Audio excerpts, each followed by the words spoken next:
Go for a showy lap. Okay. Let's see what, I just want to see what you do. Welcome back to Team O'Neill. I'm Wyatt. I'm Chris. And we've got the next installment of our How to Gymkhana series where we learn how to do some of the tricks that Ken Block was so famous for. Today, we're going to be dealing with multiple corners close together. So we're really talking about lines and apexes, something we talk a lot about at the rally school. We have a lot of experience with that. I'm looking forward to seeing the difference on pavement because, again, I don't really have any experience on pavement yet. But we have to have the position of the car for the corner correctly, but we're gonna try to be doing it sideways. Yeah, half of the game is sliding back and forth between the corners, and the other half is doing that all timed in an appropriate way so that you end up where you wanna be at the end of it. Subscribe to the channel, give us your thoughts in the comment section, and join us as we learn how to Gymkhana. All right, so the whole point here, when you've got a series of corners, is late apexing every corner really except for the last one. So this first one, get a little brake on, get your turn done early, so you've got time to make it through the second and third ones. Late apex the first one, late apex the second one, and then really you can take whatever line you want around the third one. And for Gymkhana driving for the camera type of purposes, you're probably just gonna blow past the last one sideways. He's just trying to figure out the point at which the apex is on this set of corners. Right speed for the corner. It's just tough the first few laps. You need to get a good feeling for it.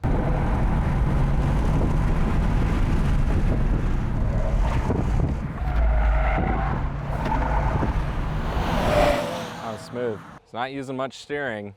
He's just trying to get the car to come through that slalom. That's gonna be my problem, is I'm really handsy, so I'm gonna oversteer, and that's gonna really make it upset the car. Come on down. Yeah, it's a high-speed entry. Okay. Yeah, well, you go as fast as you want. It doesn't have to be a high-speed entry, but if you're coming in fast, I'm going from third, right foot braking, sort of trail braking the first one and getting second gear, and trying to get a little slide on the first one while doing all that.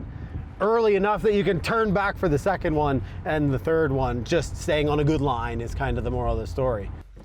All right, so yeah, working on, you know, again, you don't have to be coming in there with your hair on fire in third gear, but if you are, brake with your right foot, get second gear as you turn in and make the first turn nice and early. Eyes up, get turned back for the second one and the third one, just staying on that good line, whether you're trail braking or sort of doing a lift turn brake or whatever you might be going for. You're keeping fairly constant throttle. I'm coming off. Oh, all the way off. Oh yeah, all the way off. All the way off, sort of right foot trail brake, and then link it into there and there. Okay. And that was less showy than what I was doing. Sure. Perhaps less Gymkhana-ish. Yeah. But kind of building off from that. Go for a showy lap. Okay.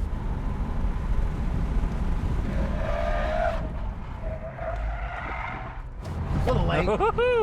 I was staring at it. But faster though. All right. Let's see if I can figure Let's do that it. out.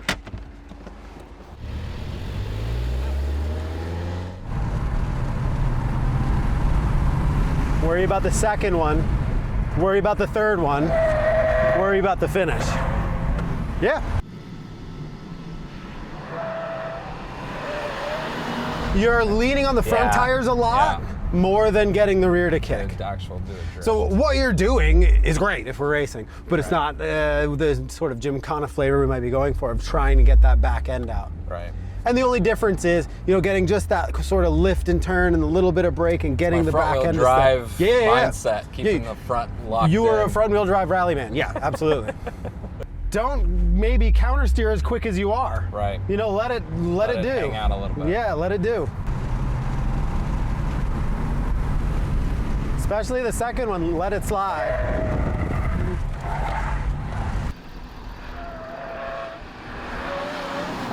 A little shuffly, but I got square. I went down. I went down here.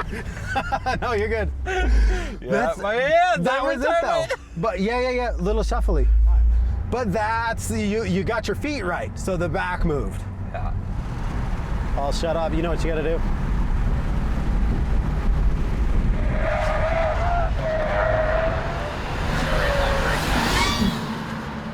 You front wheel drive rally guy. Yeah. You took a quick line and made it through. It was nice. Yeah. Not. You're not going to be selling a lot of shoes doing that, but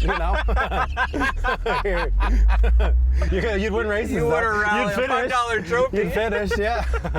Which is, hey.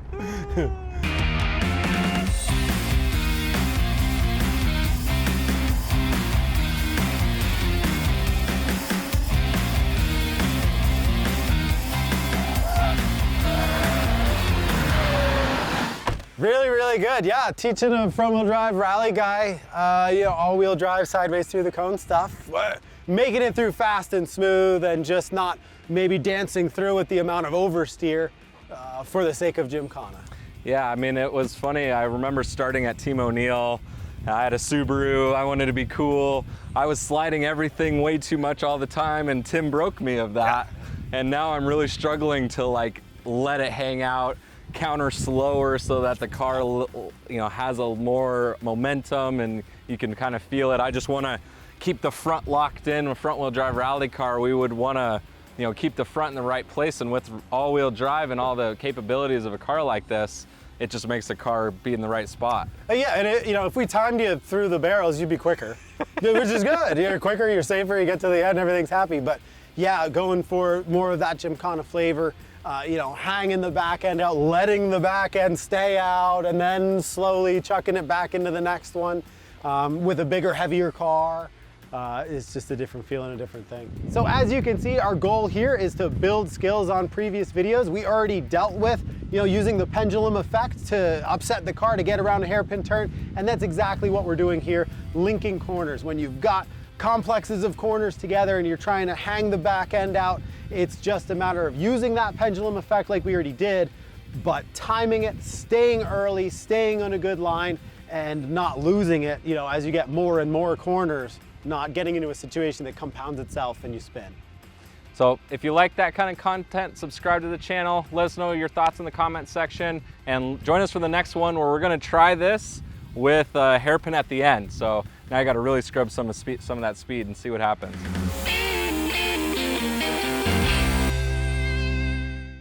Hope you guys like this type of content. Obviously none of this could be possible without the legacy of Ken Block. Since his passing, his family and friends put together the 43 Institute, which is an amazing foundation to support creative, motorsport people, anyone trying to live their dreams through the eyes of Ken Block. If you have the time or money, please go and support 43i.org, and we look forward to seeing you guys out there, and thank you.